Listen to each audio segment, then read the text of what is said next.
All righty, and we are live. Welcome to this Heart Count webinar, where we have a really, really cool topic. The topic for today is, can a business do good in the world? And I would argue that not only can it absolutely must. There is an idea in business that a company must choose, right? You must either make money, like have a profit orientation, or you can actually be a good corporate citizen. You can be a good citizen of the world and make the world better in some way. And a lot of people have actually argued that companies should only have the profit motive. This goes back to Milton Friedman, the Nobel Prize winning economist, who in 1970 wrote an op-ed on shareholder value, which is probably the dumbest and most damaging idea in business history. And in this op-ed, this article for the New York Times in 1970, he said that a company should care only about profits, only about maximizing shareholder value. And if the leadership of the company did anything else, anything beyond that, they should be prosecuted, sued, and they should be put in jail. I think that's a terrible idea. I think that there is no inherent contradiction between making a ton of money and actually, making the world better. And in fact, I think the two go hand in hand. I think that a company over time can make more money if it actually makes the world better, if it has a positive mission. And that's why I'm so excited about this webinar specifically, because today we have a great example from a company that actually does that. And we have Ynzo van Zanten from Tony Chocolonely to talk about it. Welcome, Ynzo. Hi, Alexander. Great to be here. Hey, great to have you. Thank you so much for being on the webinar. The webinar is going to last about 45 minutes. We're going to keep it short and punchy. I have some questions prepared for Ynzo. You are more than welcome to ask any questions you have. Please ask them in the chat. And we will round up the questions and see what we have time for in the last 10 minutes or so of the webinar. We are also recording it, and we're going to share it on the Heart Count YouTube channel. And we are also going to email you after the webinar is over with the video, so you can rewatch it if you want, share it with other people. And we're going to email you some additional materials about Tony Chocolonely and this whole topic. So let's get right into this. Ynzo, you have the coolest title in the world. What is your title? I'm the Choco Evangelist of Tony Chocolonely. And sometimes I call myself the Chief Evangelist Officer because that gets you into the cool CEO parties. There you go. But our CEO is called the Chief Chocolate Officer. So I'm the Chief Evangelist, the Choco Evangelist. Yes, cool titles are awesome. And as an evangelist, you get to share the good message. You get to share the positive story of Tony Chocolonely. Could you please tell us what is the mission that the company Tony Chocolonely has committed itself to, and how did that happen? Right. Our mission is 100% slave-free chocolate worldwide. So not just our own chocolate, but all chocolate worldwide. And that happened about 2 decades ago. So there's a Dutch television show called the Keuringsdienst van Waarde, which is the equivalent of, say, the 60 Minutes of Food or the Food CIA. So it's an investigative journalistic program looking at the reality behind some of the nonsense in food marketing. And they ran into a tiny article on page 12 of a newspaper somewhere that talked about child slaves being traded in Mali for the cocoa industry. And they were like shocked. They were like, how can this not be front page news? How can not everybody know this? And how come this is not a huge article? So they started digging into that problem and realized that illegal child labor, and even worse, modern slavery, was and still is a very widespread problem within the cocoa industry. To give you a little rundown on those numbers, Alex, there's 2 major cocoa producing countries in the world, Ghana and Ivory Coast. They produce more than 60% of all cocoa in the whole wide world. In those countries, there's more than 1.5 million children that still today work under illegal circumstances. And 95% even under hazardous situations. So they work with chemicals, heavy machinery, walk around with big machetes, have to carry big bags of cocoa beans. And the very worst case, at least 30,000, according to the latest figures, are subject to something that can be considered modern slavery. So these are kids that are forced to do unpaid work outside of the family environment, which is more or less the definition.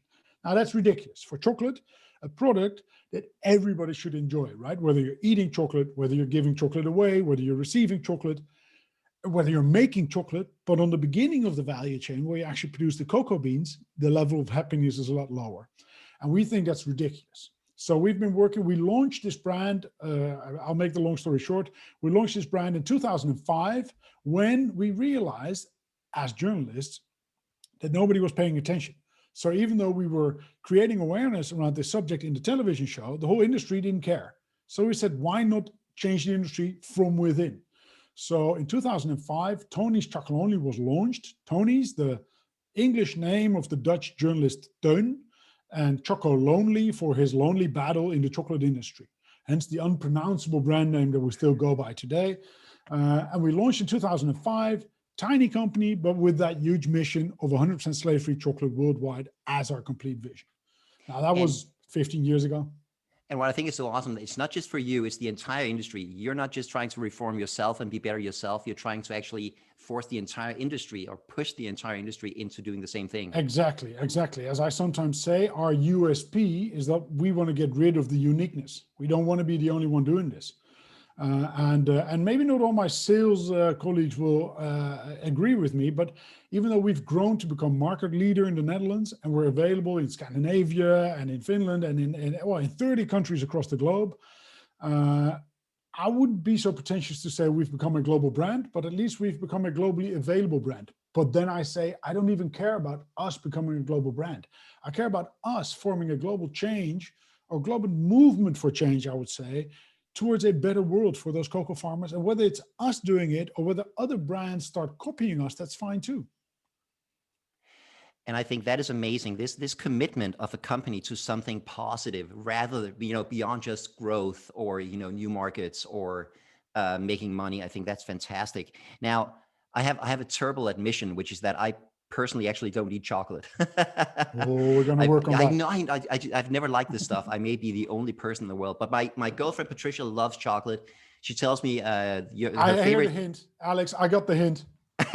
She tells me her favorite is the orange one. It's the caramel sea salt. She loves that stuff. Yeah. Yes, hint, hint. She told me to say that. Well done. Well played. Thank you. So I think it's amazing to have this mission. And here's what I did. So as you say, it's now in Scandinavia. Tony's is now in the supermarkets in Denmark. I've noticed that it's a little more expensive than some of the other brands, but I think for me that's fine, and for my girlfriend that's fine. We buy it anyway because we can buy it and we can enjoy it with good conscience, and we can know that we also as consumers contribute to a positive outcome in the world. I think that's amazing, and of course because she says it is great chocolate. So I think that the benefits as a brand are clear. I mean, you can communicate a very good story. You can attract new consumers who care about making the world better, and that's all great. But I would like to focus internally, inside of Tony's for your employees. What does it mean for them, do you think, to know that we're not just working to increase profit share or share price or whatever? We're actually working to make the world a little bit better through the work we do. What does that mean for them? I think that's key. I think that's essential. I sometimes say this in this wave of purpose that we've been caught up in the last couple of years, where some is really authentic and that's great, and some is really purpose washing and purpose marketing, which is less great, but still I think we shouldn't bash that too much either, because at least it's baby steps towards something better, hopefully. I always say that there's this company purpose and there's personal meaning of the people working within that company. And once you start really aligning those two, then you hit this magic sweet spot of, I think, really creating that synergy that you can with the employees' personal meaning and the employer's corporate purpose, so to speak. And I think it's key for the people that work at Tony's that they really feel that they are part of a movement for change. I mean, 3-4 years ago, I would not have imagined us being at the place that we are now, and also having the position of being able to have a microphone, have a stage, and share that stage where we can with also other change makers. So Yes, I think it's a key role in the drive that people feel within Tony's, that they actually feel they are making a change on a global level, but also on a micro level around us. Is it, just out of curiosity, is it part of your hiring process? Do you, like, when you're putting out like job ads and you're looking for cool new people, do you put the mission out there? Do you test job applicants to see if they're attracted by the mission or if they are just looking for a new job? Um, Both. I think so. I think commitment and engagement, I think it's called in English. So in Dutch, betrokken and bevlogen are the two axes that we measure this on. One is really has to do with how engaged am I with this mission of the company, and how committed am I to doing my job in the best way possible within that playing field within this company. So we do look at it, also at the company values, but in the end, and that's very maybe wrong to say in this field of HR professionals, I often call it a van test, right? If there's a job interview, I just think, would I be able to spend 3 hours on the road from Amsterdam to Maastricht in a van with this person without turning the radio on, or without kicking them out at the level of Utrecht already? So this is more or less the van test that we have. So it's also about personality of people that work within Tony's. I think we all have a certain level of business applicable ADD, I say. So I think we have a bit of a high energy levels at Tony's. Yes. And for me, at least, I think working for something positive would help sustain that energy, would help me, get up in the morning and know that I'm contributing. It's, for me at least, it's a huge motivational factor. I remember I participated in the senior strategy session of a Danish corporation, and the CEO was there. All the middle managers were there, all the execs were there, and he was presenting the strategy for the next fiscal year. And he comes in and he says, our strategy for the next fiscal year is to grow revenue by 1.8%. And there was just complete silence in the room because nobody was motivated. Nobody cared, right? Nobody gives a damn if revenues go up by 1.8%. But if you can go in and say, through our work, we can actually, we can stop worker exploitation in some of these countries around the world. I think that for a lot of people would be a much more motivational factor. And have a load of fun along the way, right? And yes, and that's that. I think that is really important, because one of the problems with having this important mission is that people can become so focused on it that they burn out. So how do you make sure that people at Tony's actually have fun along the way and don't just become depressed by the thought of all of these people living in these conditions? Yeah, well, it has to do with the company culture that we try to cultivate, and that we had from the beginning, but maybe then it grew automatically and organically, and then you need to start maintaining it at a certain point. And this is, well, I often say free Red Bull at the office doesn't make people happy per se, right? That's not what it's about. But if you but there's also this overly strategic level of trying to create happiness within your company, and then it's also, that doesn't work either. I often say culture is the invisible glue between the elements in a company, and once you start making it visible, it loses its magic sometimes. So it has to do with, I think, symbols and rituals that we have within the office. So we just try to string a lot of fun stuff together, and then it becomes a strategy in itself. Right? So we never waste a good moment to have fun. For example, we launch relay bars every half year. When we launch the relay bar, which simply means that it changes in the supermarket, a bar just becomes a new recipe and they keep the same line, but different recipe every half year. When we launch the relay bar, it always has two colors. One of the old colors and a new color, and hence the relay colors. And then we all go dressed in those colors to the office and literally have a relay race outside. It's simple, it's stupid, but it's just fun. We still celebrate Santa Claus together in the office. We have unlimited holidays because we think it's ridiculous to keep people accountable for the holidays. Yes, you just get that job done, however you want to do it. What else? We have this alarm button in the office when you have anything to celebrate, whether it's business or personal, doesn't matter, because I, for example, do not believe in something called work-life balance, because that would mean you're dead at work and alive at home. So when you have anything to celebrate, you run up the stairs and you whack this big red alarm button, but the alarm doesn't go off, but the disco lights start turning and the logo starts flashing and everybody starts cheering like crazy without having any idea for what they're cheering yet. But even the cheers are enough to create happiness. So we celebrate. Hell, we even have our own little disco light at home nowadays. I put Buddha on top of that for myself. But so anytime you have to celebrate anything, even working remotely, we can at Tony's. And one that I personally love, even though you Scandinavians are already used at good maternity leaves, in Holland we weren't for a long time, and we thought that was ridiculous. So what we said, we give fathers a month extra time off, on top of what's legally required in Holland. And since we don't believe in any form of discrimination, whether it's based on sex, gender, color of your skin, we gave the ladies in the office another month off as well. And one person that I love, some employers don't like it when you become pregnant because you're gone for a while. We love it because we all tend to be quite young parents. Well, I used to be a young parent. I'm an old parent now, but so we have a baby bonus. So if you make a child whilst working at Tony's, you get €1,000 cash in your hands. And if you make a child with somebody else within Tony's, you each get €1,000 cash in your hands. So it's a lot of fun to make Tony's at Tony's with Tony's. I have never heard that before in 17 years. That's an amazing. Well, and, So and that's the people way, are, but it's what in the end, Alex, it comes down to stringing along these fun things. Yeah. It's so easy to make people smile. Let's facilitate it for people. yes.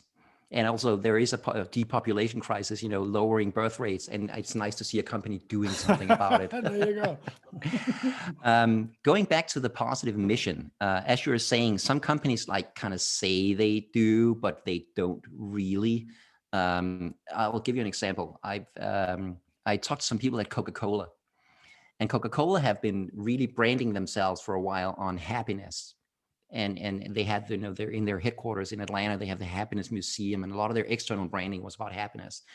The problem was that, according to the people I talked to, that did not really, spread it inside the organization at all. It was purely external. It was purely a story that Coca-Cola told about their product.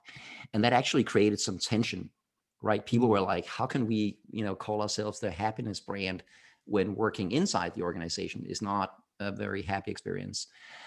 So I think it points to the fact that it's nice to have a mission, but it's just way better if it's not just a story, if it's actually real, and you actually believe in it. How do you make sure that this is not just a story? How do you make sure that it's actually real? By having it as your complete moral compass of the company as well. So when we talk about purpose, and obviously since Simon Sinek and his Golden Circle, that has exploded. And good, I say, because then at least we talk about a higher level of mission than just making profits, but really making meaning, I would say. So it's a good step. But what many companies do is that they take the marketing department, go to an expensive hotel for 2 days, and have brainstorm sessions, and then come up with the same kind of brand key that they had for decades.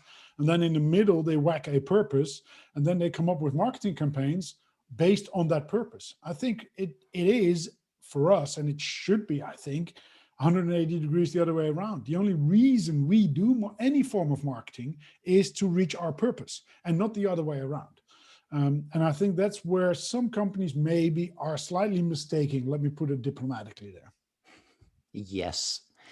And how do you share the story? How do you make sure that, because there's a little bit of a challenge here. On the one hand, you can actually do some good by spreading this story, but that's on the one hand. But on the other hand, you don't want to be seen as constantly bragging about how good and how holy you are.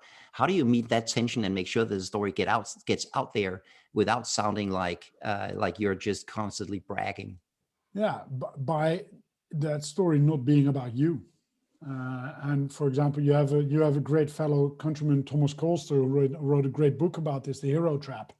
And I think many brands step into the hero trap of putting the camera and the spotlight on themselves as being amazing brands.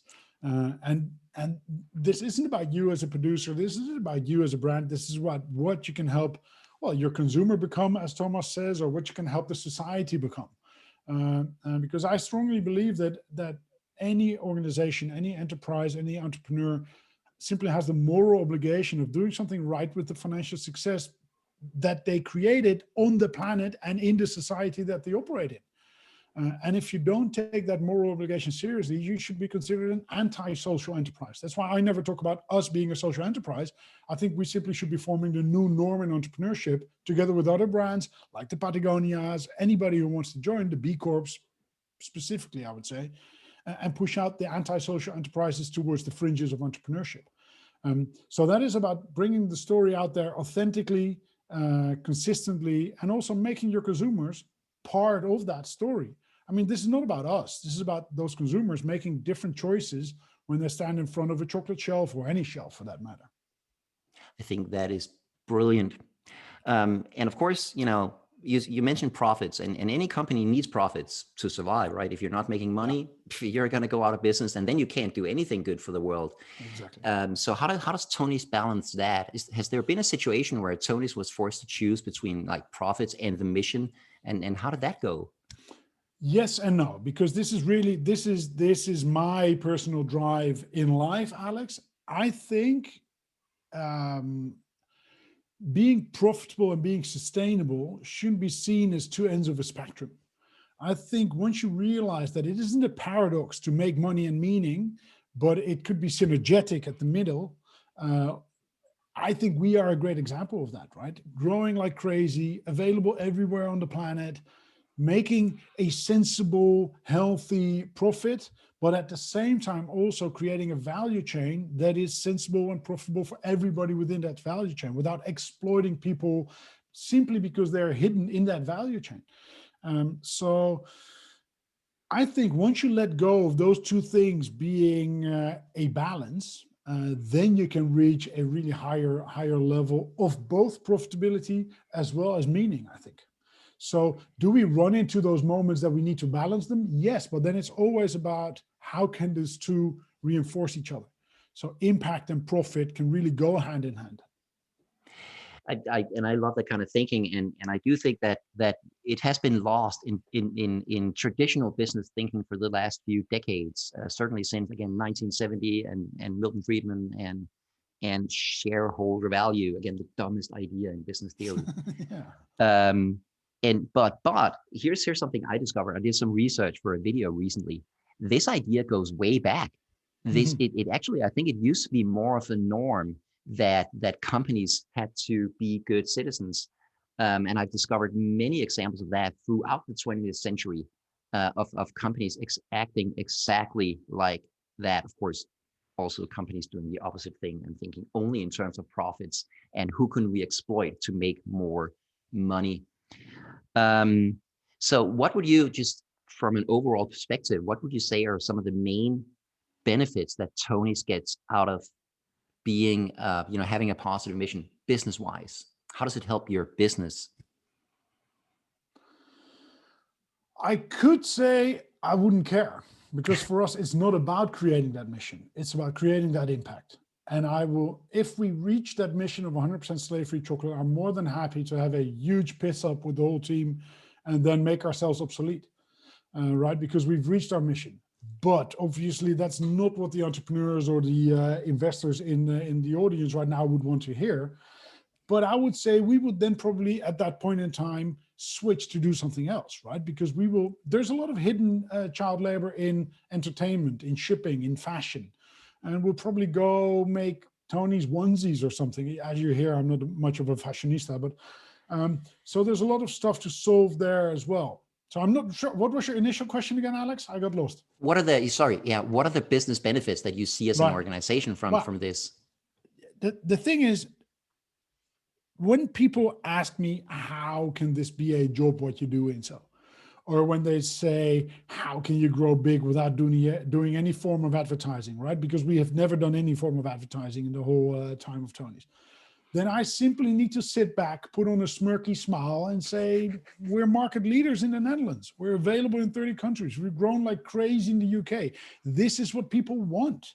So the business benefit is tapping into a latent demand that consumers have always been having, to be able to indulge themselves with a great tasting product and at the same time being part of a movement for change in the world. And I think that's the business benefit. So sometimes if people say, yeah, but our net profit is lower than what the banks would want us to make. And I say, yeah, but we're growing 50% year on year almost for the last 50 years, right? What is more important to you? And again, at the same time, doing something right for not just this side of the planet, but also the other side of the planet. Yeah, and there is, and again, when you run a company in the way that Tony's run, you run into people who don't agree. I think my favorite example of that is in the US, where you have Costco and you have Walmart. And Walmart is terrible. They treat their people like crap. They underpay them. They're very much disposable labor. There's a huge employee turnover. On the other hand, Costco, which is smaller, treats their people really well, pays them well, trains them well, gives them good benefits, gives them actual vacation time, that kind of thing. And analysts are looking at Costco and saying, you should be more like Walmart.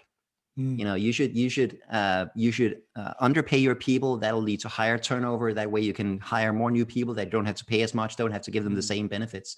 And Costco keeps saying, no, we actually treat our people well, because then they stay, then they have experience in our shops, then they know their stuff. That makes the customers happy, and that makes the customers come back.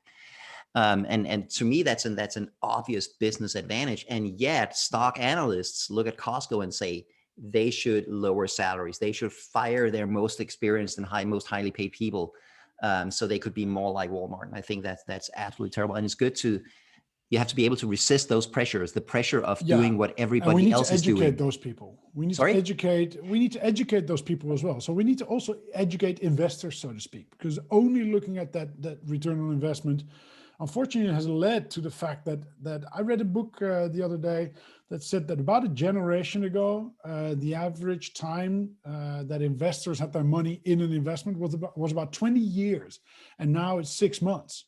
Yeah. So it's very short-term thinking. And where does it lead to if we only think in financial profits instead of societal profits and planetary profits? Exactly. What has been, how long have you been with Tony's? Oh, I've been really in Tony's for about 5 years now, but I was an external advisor to Tony's for about 5 years before that. So I would say almost a decade. What's been one of your proudest moments? Like, this is where, you know, we kicked ass here. What's been like a moment you think back of and you feel proud of? Several. I think a campaign we launched a couple of months ago where we really, kicked the industry in the bullocks. I love that one. But honestly, more inspiring to me is the fact that a couple of years ago at conferences, you would always hear, we want to become the Airbnb of, we want to become the Uber of, or the Tesla of. And I nowadays hear students or entrepreneurs at conferences say, we want to become the Tonys of. And that makes me quite proud, because I'm like, we're nothing yet, right? We're a drop in the ocean, unfortunately, still in the chocolate industry.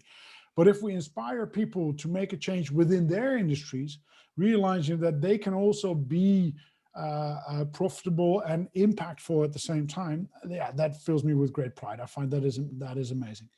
And in itself, the company itself and the people within that company fill me with pride too. I think it's an amazing team that we managed to put together. That is so cool. I wonder if this can be done everywhere.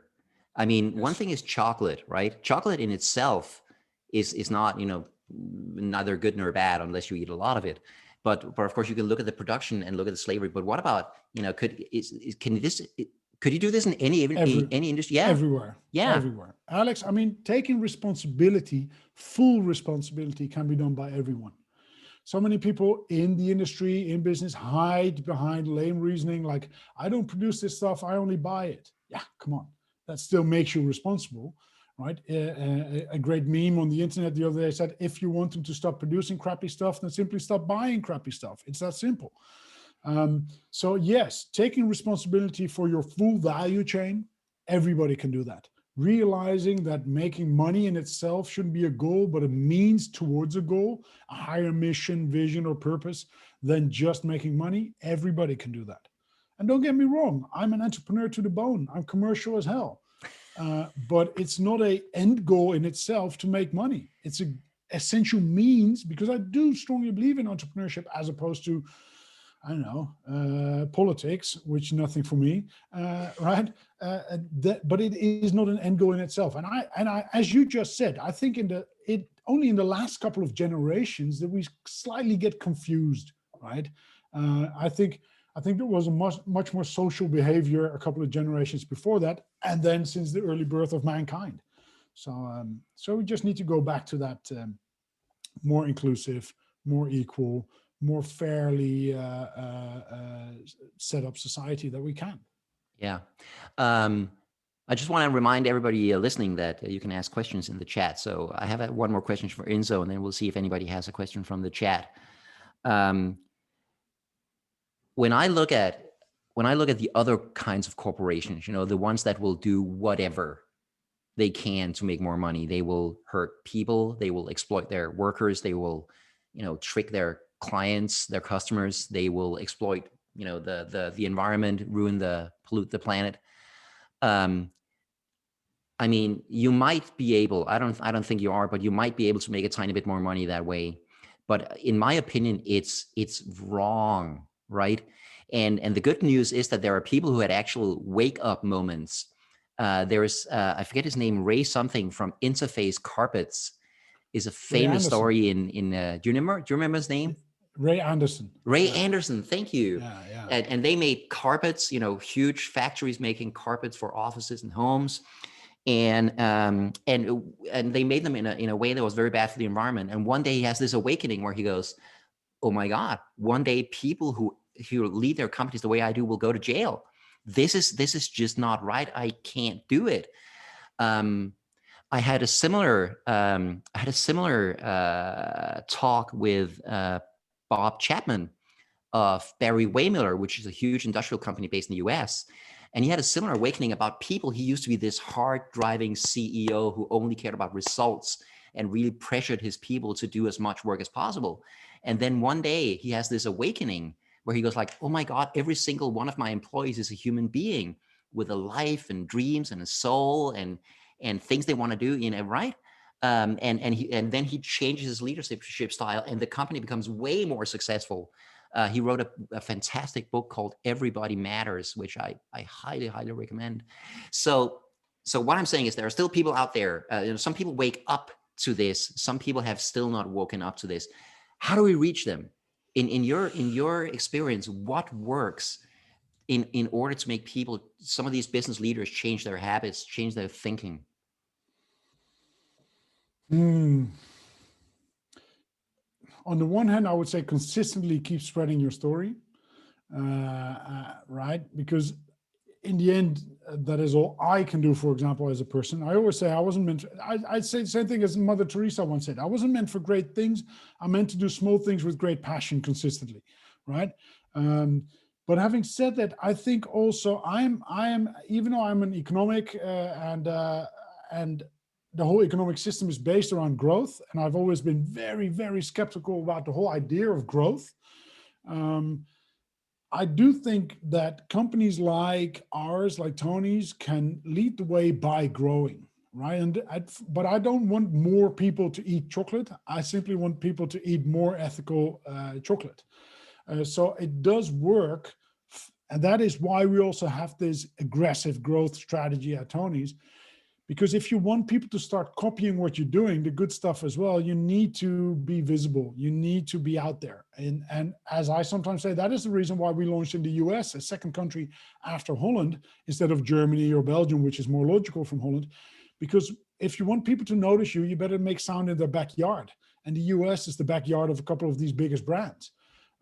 So by, as I also sometimes say, but by being the mosquito in their room, right, constantly buzzing and stinging and keeping them awake at night, that does help.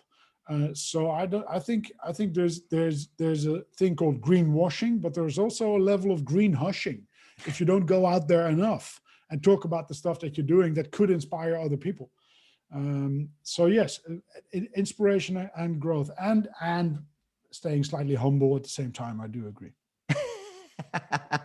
Oh Lord, it's hard to be humble. You know that Uh-huh. song, right? When you're perfect in every way. There's a question from the chat.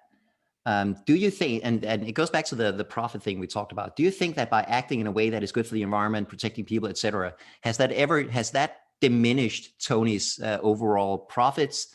It has led us to being where we are. Yeah. We never meant to become a successful company. We meant to solve a problem. Oh, we weren't even meaning to solve a problem in the beginning. We just wanted to create awareness around the problem. And by people not becoming aware fast enough, we thought, let's launch a company. By launching a company, we started growing and getting attention to the issue. So that is, I think, the good thing of being such a mission-driven company. It wasn't even meant to become a company. But then we realized by taking a more entrepreneurial mindset, we could make even more impact, right? So we're entrepreneurial as hell to make impact. And again, there's no contradiction between the two. Those two can actually go hand in hand. Yeah. Here's another We really wouldn't be cool. here without it. Yeah. Sorry. Yeah, exactly. Here's another really cool question. Do you actually try and change the suppliers' behavior in Africa, or do you just work with the ones that follow your guidelines, or how does that work in Africa? So we source our cocoa beans from 8,500 farmers now in Ghana and Ivory Coast that are united in 7 cooperatives. So we only work with cooperatives because we believe that is the way forward for these farmers to reach economies of scale and to work together. And those cooperatives are also fair trade certified that we work with. So we indeed really work with these cooperatives and the farmers within those cooperatives to change their way of working as well, because we can help them through better farming practices, because their farming practices have been the same for centuries. If we can help them farm in a better way, we can help them increase their yield. We can help them increase the quality of the cocoa beans that they deliver to the business. But we also help those cooperatives to set up proper 5-year plans, what to do with the bonuses that we give, or the premiums that we give as Tonys, because we pay a higher price for those cocoa beans, so they have a better living in over there. But we also help them how to make the best use of that premium that they get, building schools, 5-year plans, infrastructure, etc. I love that. And so actually making them not just more ethical, but also better at what they do, making them produce more and better quality. Exactly. We put a bit of the responsibility with them as well. So one part is paying a fair price, and even more than fair trade. So we saw that fair trade was good, but not good enough. So on top of the fair trade premium, we pay an extra additional Tony's premium to really bridge the gap towards the living income that we think they should be earning. There's a part of building long-term relationships. There's a part that has to do with complete traceability.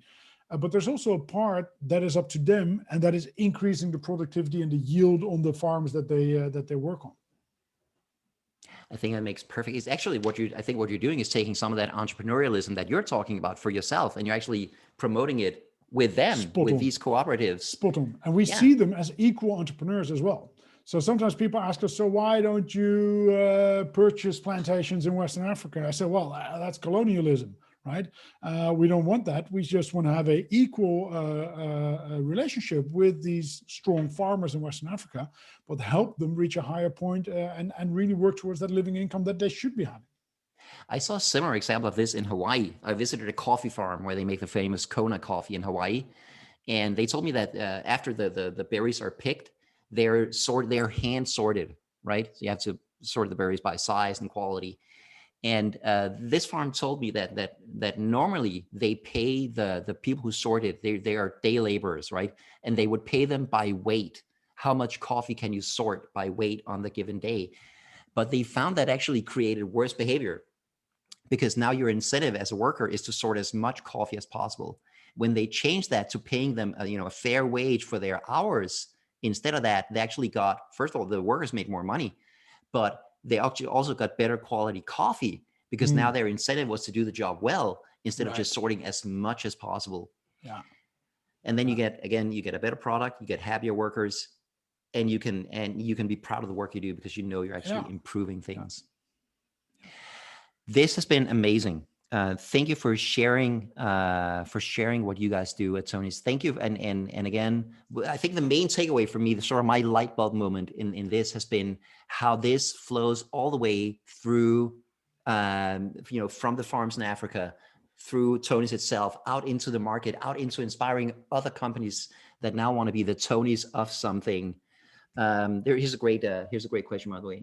No questions. It all sounds so right, spot on. Just thank you for sharing your story. It's so amazing, and can't wait to find are you in Slovenia yet? Do you remember? If not, then I would say it's only a matter of time. There we go. So Ynzo, I want to thank you and everybody at Tony's for being awesome, and for sharing your awesomeness, because that's when you can inspire all other people to find their own awesomeness. So thanks so much. Thanks for having me, Alex, and great to see you once again. You too. Thanks. Take care. And to everybody out there, I would say stay healthy, stay safe, take care of yourself, but not just yourself. Also have a look around you for those people that are in a bit of need, and reach out and maybe slip a bar of chocolate through their post box or whatever. Everything goes better with chocolate. Exactly. Take care.